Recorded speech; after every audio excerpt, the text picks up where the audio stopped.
Okay, so I'm working right now, and I got an email. My Jack Frost story got accepted into the Shiver anthology. I'm gonna be a published author! Yes! Ugh, I'm so excited. I got this email saying, contract to sign. I'm like, what the heck kind of phishing spam email is this? And I look at the email before that, and it's like, your story has been accepted. I'm like, yes! Okay, so it's my first ever accepted short story or flash fiction or any fiction to be accepted to be published. So I'm really excited, and I wasn't expecting to hear back this soon because I submitted it last night. But yeah, so they were saying that they would take up to a month to let people know, but less than 24 hours. So about 12 hours. So hooray! I'm really excited. So now I gotta get back to work. So Romancing the Beat just came. It is Tuesday. Yes, Tuesday. So I will be reading this over the week while I also continue to work on my gothic horror romance short story.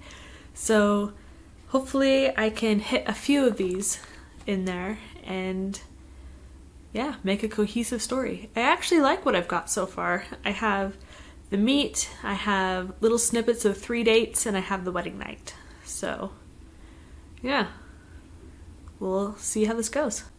It's 8 o'clock. I am off work now, so time to read Romancing the Beat. I read a little bit while I was waiting on something for work. So now it is time to dive deep and finish this puppy. It's very short, and it's like the type is really big, so it's really easy to read. So here we go.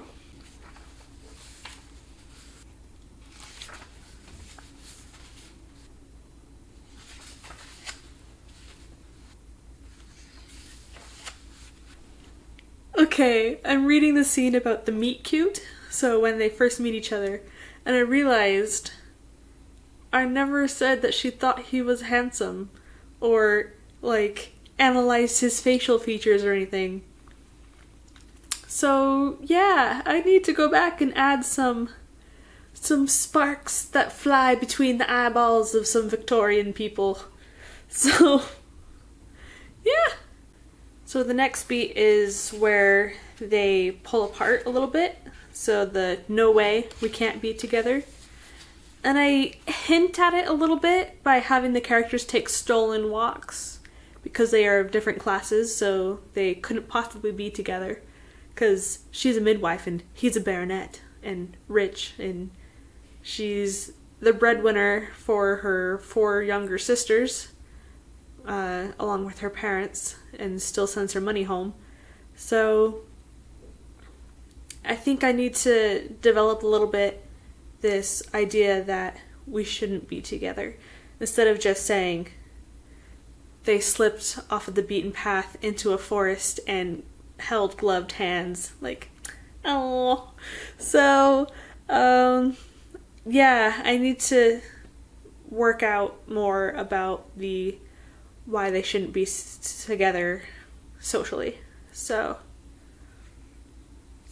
it's hard to keep this really compact and still get all these beats in, so we'll see. So the next idea is that they are stuck together for some reason and have to endure each other's company, and then that way they will fall in love eventually throughout the book. And so I'm thinking, why do my characters end up together when they do? Like, is it just because they are actually in love? Because they're cute? Or is it because maybe her dad died and so their family is destitute, and so he steps in and like brings up the marriage and actually proposes? Or is it just because they're in love? I don't know. This has a really good point that in the end, they should choose love over fear. And I really like that because the guy love interest is very fearful. So I need to figure out what the girl is afraid of and what she is working on not wanting to be harmed by. So yeah, I need to figure out her more, because right now she's pretty blank. So I need to give her a wound that she's trying to protect by not falling in love so fast, or with him specifically, and then overcome it by the end. So I know his, I just need to know hers. Alright, so I just finished reading Romancing the Beat. It's a really quick read, like really quick. It took me an hour and a half to read it or so. It's yeah, it's a breeze. But really good stuff in there, and I have a couple of ideas to try and be working into my short story to make it a little bit more meatier, a little bit more romancy. So yeah, I guess I will be working on that tonight. Alright, so I just spent a bit researching Victorian courtship rituals and dating etiquette and stuff like that. So I had to go back and redo my meet cute a bit, so it's being officially introduced to each other so they can talk to each other while they're in the cemetery. So I did that, and I added some more oh, he's handsome, and just a little bit more connection between the two. And yeah, I'm trying to figure out still how much I can add. I'm already at 1,909 words, so I am 91-ish words away from the minimum word requirement. So yeah, still trying to decide whether or not her dad is gonna die to force her to need to marry soon. I didn't see how long courting rituals usually lasted in the Victorian era. I have them meeting in October and proposing in April, and then getting married in October. So I don't know if that's way too fast for Victorian era or too slow because of all the propriety and stuff like that. So yeah, I am gonna call it a night. I worked for 2.5 hours on this stuff, on reading and reworking the draft. And so yeah, gonna call it a night. So see you tomorrow. Alright, I'm doing my Wednesday night live stream. It is the last sprint of the night. We've been going for about 2 hours, so working on my gothic romance short story. Good stuff. Hello everyone. It's Thursday night. Yeah. It's Thursday. It's crazy. Sarah Sutton is streaming right now, so I'm watching that. And I hope to get some work done on my gothic horror romance. But my kitchen is a disaster, and so I feel like I need to work on that, because while my creative stuff is progressing, my apartment is crumbling around me. So I think I need to work on that instead of writing, actually, just to get my life in order a bit. It's getting pretty bad. I don't want to show you because I'm too embarrassed. So yeah, I think I'll do dishes during these sprints and then see what my energy level is like after, to see if I can actually get some words in tonight. If not, dishes would be good. My table is packed with stuff. I have boxes I need to take down. I have dishes that need done and trash that needs to be taken out. So, yeah. I think writing will be on pause for tonight, unfortunately. But yeah.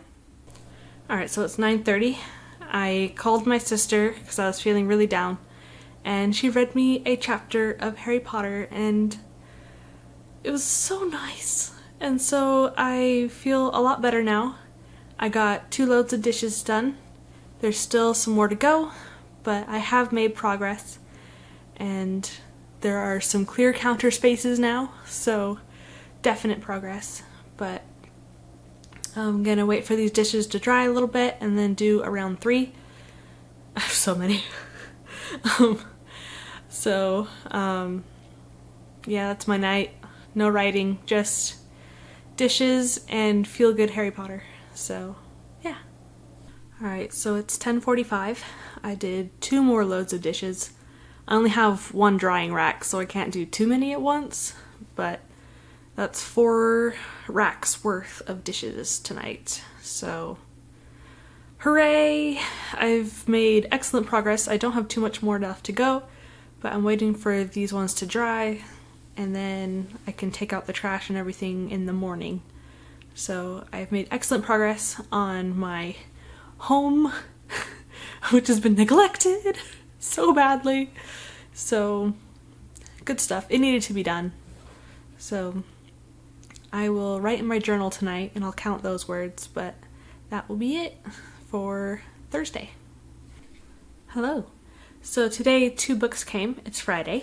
I'm going to be using these as reference and research. So I have classic Victorian and Edwardian ghost stories that I'm going to be reading. So it has a few from that era. I'm really excited. It has The Tapestried Chamber, The Spectre of Tappington, The Botathan Ghost, The Telltale Heart, The Squire's Story, The Story of Mary Ansell, The Story of the Bagman's Uncle, To Be Taken with a Grain of Salt. How ironic. The Account of Some Strange Disturbances in Unger Street, Narrative of a Ghost of a Hand, Fisher's Ghost, and a few more, like The Phantom Coach, The Canterville Ghost by Oscar Wilde. So there's a few in here that I probably should have read a long time ago. So got that one. And then I also have Collected Ghost Stories by M.R. James. So it is a hefty book. I'm really excited to read this one. And yeah, I hope to get some inspiration for some of my own ghost stories. And there are quite a few. There are 421-ish pages in this book. So it looks like most of these stories are about 10 pages each. So 10 to 15 pages.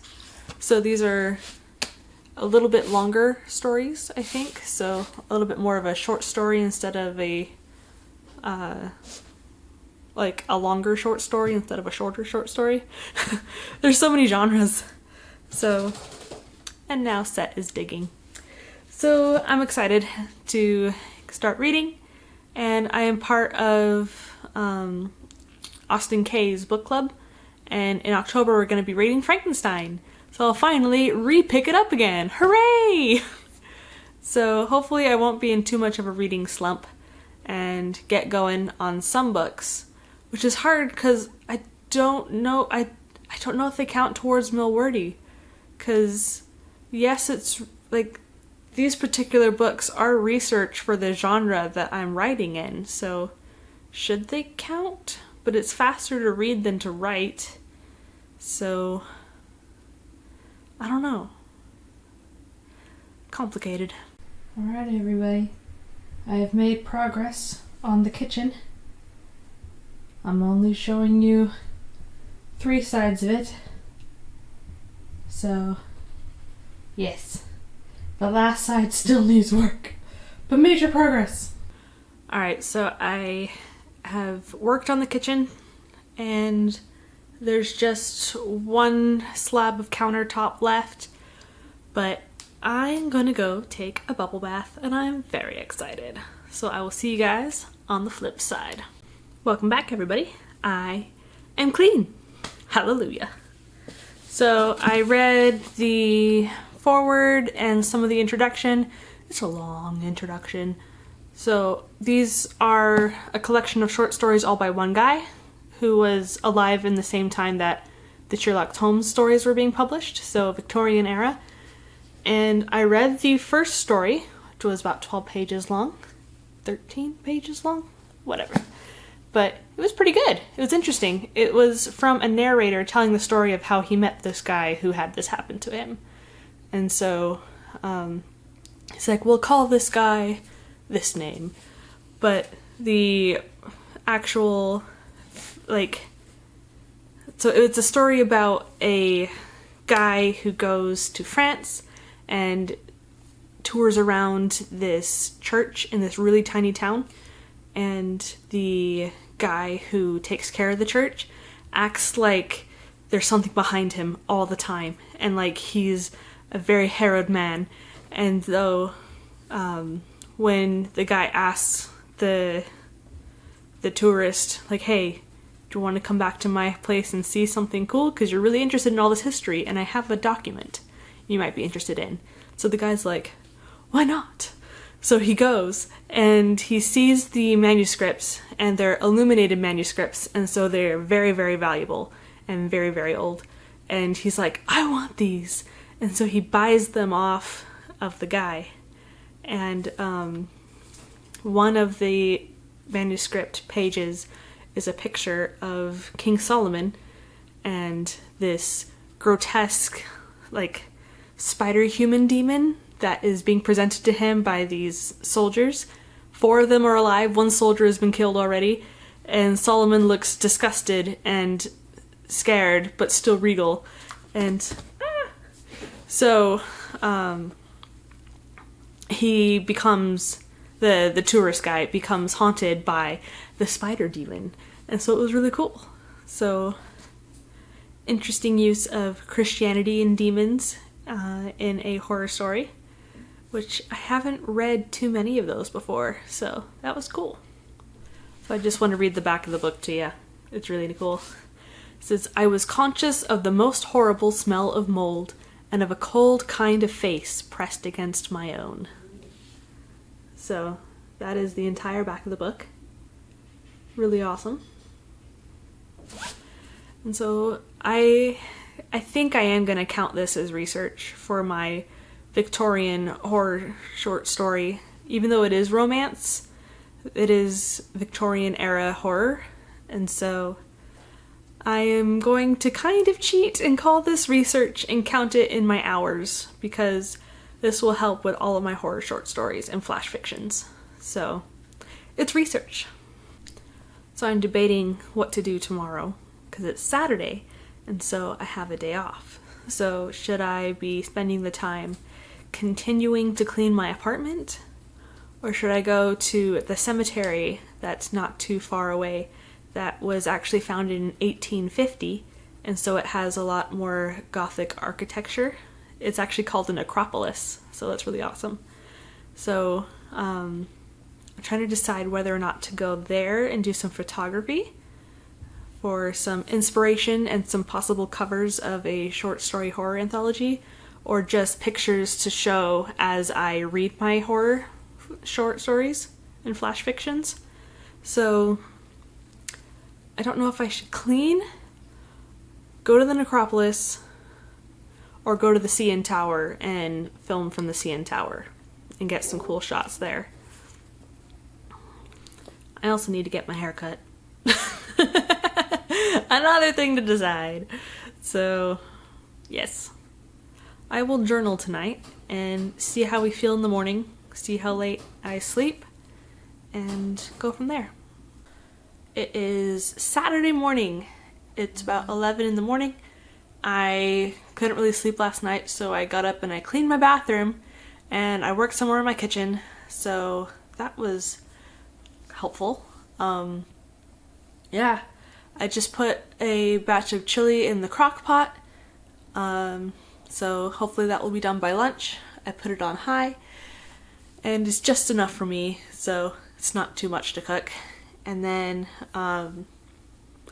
yeah, I decided to go to the necropolis about 5:30 tonight, so that I'll have a bit of time to do some recordings and some photography before the sun goes down at about 7:15. So I should be able to get some really nice footage of the sunset out there. So really excited. I think I'm gonna read some more, do some more research for ghosty stories, and while I'm in the necropolis, I'm gonna be I'm gonna be looking for names, so any really cool names, and then I will write them down and have them in a name bank for these ghosty stories. So really excited. Took a little break from reading to eat Mickey waffles with strawberries. It was delightful. Alright, I am back from the necropolis. I took some pictures and a few video time-lapsey kind of things just to have as background for some of my horror stories. And it was pretty nice there. They actually have a cryptorium, like a crematorium, like where they store the vases. So there was some stained glass, which was nice.